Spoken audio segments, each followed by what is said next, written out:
Welcome to The Backstory, a program from the North Dakota News Cooperative that takes an in-depth look at the stories we're reporting for you. I'm Sabrina Halverson, CEO of the North Dakota News Cooperative. Joining me is Michael Standaert, our lead reporter.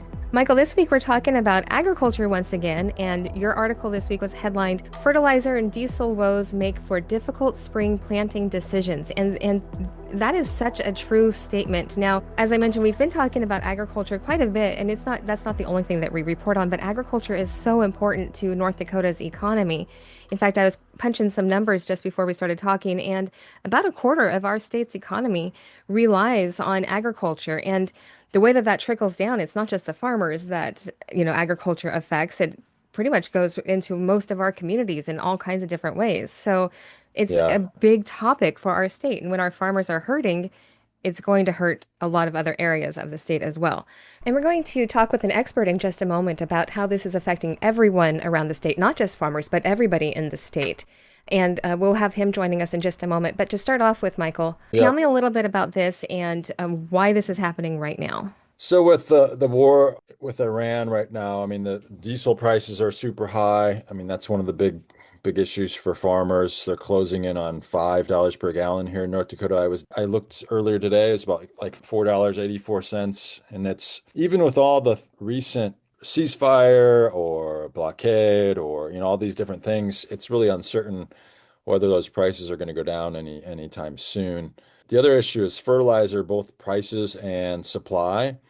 So, with all the oil products coming out of the Strait of Hormuz from the Persian Gulf there, a lot of the urea and other chemicals used to make fertilizers come from that region as well, and they all go through the Strait of Hormuz. So there's been a lot of disruption for supply, and that's also increased prices. There's some people saying that some of the companies are price gouging in some way. So that's something that people are concerned about. But even though people have pre-booked fertilizer or diesel in the fall or the winter, for fertilizer, they're not necessarily guaranteed that they're going to get all the supply that they've booked. That's what I've heard from some people in the ag community. So there's concerns whether they'll get all that they booked and how that's going to influence, decisions, when planting is coming, and it's coming very soon. These are prime days for people to start getting out and getting things ready. But it's created a lot more uncertainty, and this comes on top of the tariff uncertainty from last year. So farmers are in a bit of a bind of what's going to be planted and how much those Yeah. yields will be. And you're right, it comes after, again, the uncertainty that we had last year. And then, of course, a few years ago, when Russia first invaded Ukraine, we went through this as well with agricultural inputs, fertilizers, and things, because a lot comes from that region as well. And so now it's compounding the difficulties for farmers and the expenses for farmers around the nation, not just in North Dakota, but around the nation. In fact, your article talked about some research that the Farm Bureau did.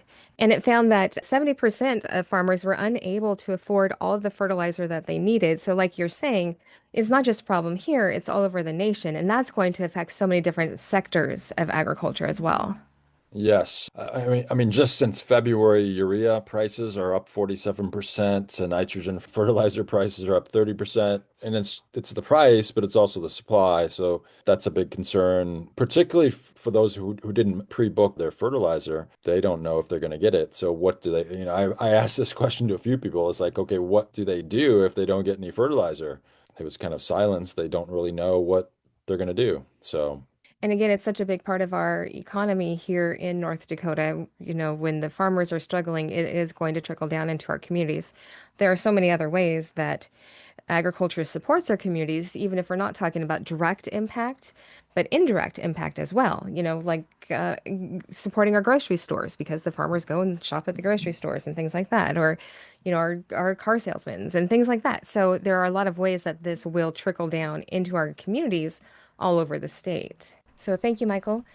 To help explain what this means for the broader economy, joining us now is economist Dr. John Bitzan.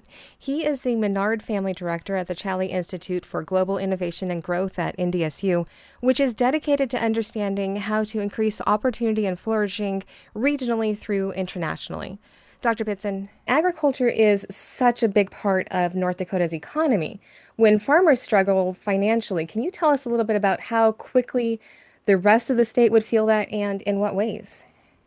Yes, the agriculture is a very important part of the North Dakota economy. As we all know, it's about a quarter of our economy. If you just look at the base level agriculture in our economy, there's 25,000 farms in the state of North Dakota, and everybody who lives in North Dakota knows somebody that is a farmer or is somehow in agriculture, either as a farmer, an implement dealer, selling fertilizer, seed.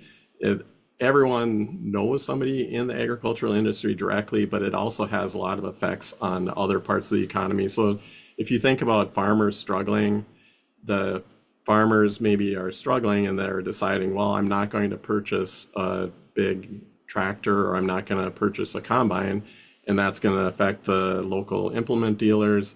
The farmers maybe are cutting back on family expenditures as well. And I think that the farm economy is so intertwined in our entire North Dakota economy that it's going to have an impact on the state when farmers struggle. So when something like that happens, when farmers have to delay their farm purchases, like big machinery, which, as we know, are hundreds of thousands of dollars, how does that ripple into other industries across the state? Yes, so that those dealers or manufacturers are then affected negatively. It affects their ability to hire employees, to pay employees wage increases, things like that. So that's going to ripple into everyday families, the people that would be employed by these people. It affects them. It also affects the people that they purchase their inputs from as well. So if it's a manufacturer and they're purchasing parts from others, that ripples into other industries as well, and consequently into their employees and into local economies as well. I think that sometimes there's almost a little bit of a disconnect, even in a state like North Dakota, where agriculture is such a big part of the state economy. For people who maybe are in Fargo or Bismarck or in cities and don't feel like their lives are connected to agriculture, may not see where that connection is and how that does come down into our communities everywhere. Like you just pointed out, when the farmers aren't making those purchases, those companies aren't making the money that they should be making, and that can come down to their employees.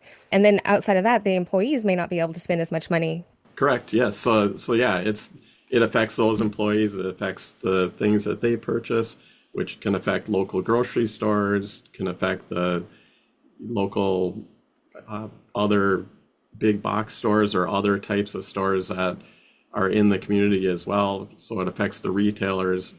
It affects the entire economy because, again, it's not only those companies and the companies that supply them, but it's their employees, those other companies' employees, and the purchases that they make as well, which then affects those retailers who, again, it's going to affect their employees. So it is a ripple effect throughout the economy.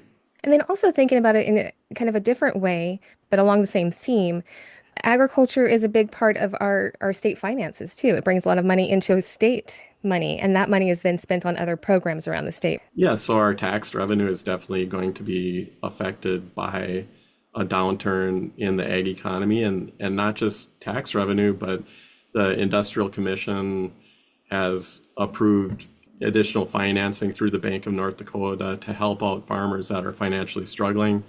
That amount is $500 million now, and there's been 600 farmers that have applied for about $480 million worth of relief, and it's through low interest loans, but it's because of the uncertainty that has resulted from the tariffs that have taken place over the last year. But in addition, now the war in Iran has caused additional increases in their input prices, additional uncertainty, and uncertainty is really the big killer, I think, the thing that's really negatively affecting farmers and everybody, because you're not willing to make big decisions when there's a lot of uncertainty. So if you don't know what does my financial future look like, you're not going to make a big purchase. So again, we go back to those implement dealers.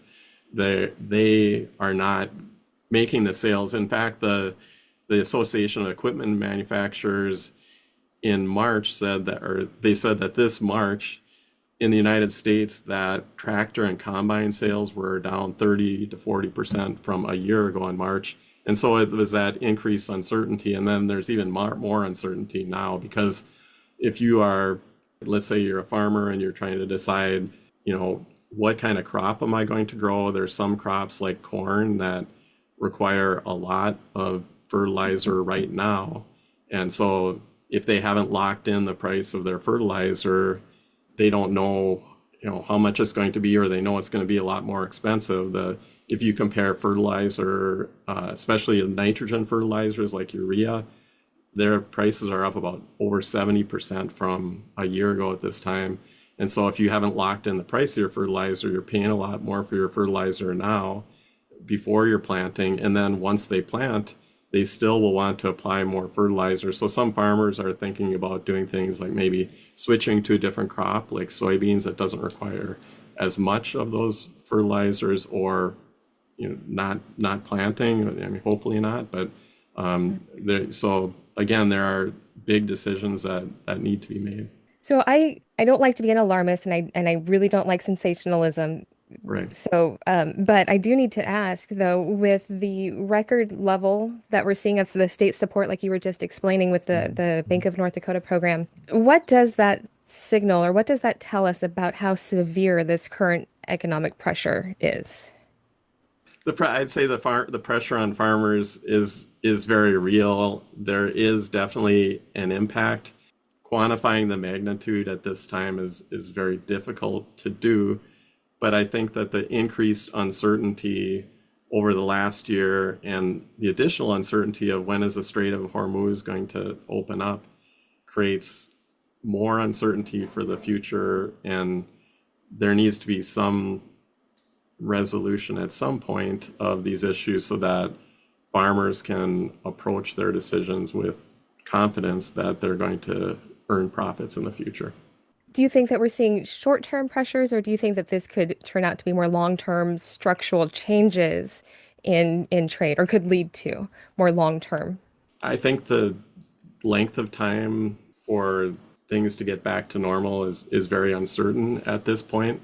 For one thing, it depends on when does the Strait of Hormuz open up. And I think once it opens up, most experts are saying that it's going to be a while, even after it opens up, before fertilizer prices, fuel prices come back to normal. Also, I think there's a lot of trade uncertainty. It depends on, does our country want to have more restrictive trade in the future? Are we going to continue to put tariffs in place and things like that? Or are we going to go back to what we used to have, where we tried to reduce barriers to trade with other countries worldwide? If we go back to a situation where we're trying to facilitate more trade by reducing barriers, I'm more confident that we're going to go back to normal sooner. The uncertainty, again, I think is the big thing that is affecting everybody, because the question you asked is this going to be a long-term thing or a short-term thing? It's uncertain. So I think that's what makes it difficult on everybody, even the people that are trying to predict it.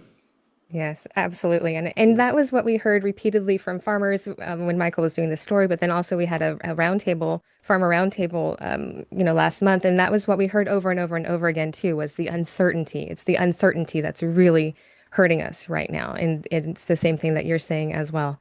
So hopefully some things will turn around and we'll get at least some certainty or some answers soon. Yes. We would hope. Yes, I agree. Any final thoughts for our listeners today? I want to thank you for having me on today. It's been good to talk to you. And I'm not a pessimist, so I would say, even though there's uncertainty, as we talked about, I know that we've encountered various challenges before, and I think that we will encounter these, but also overcome them as we always do. And that is a perfect message to end on. Thank you so much for your time. I know that you're busy and you have a lot going on. I really appreciate you spending a few minutes with us. Yeah, thank you. And thank you for tuning in. For the North Dakota News Cooperative, I'm Sabrina Halverson. This has been The Backstory.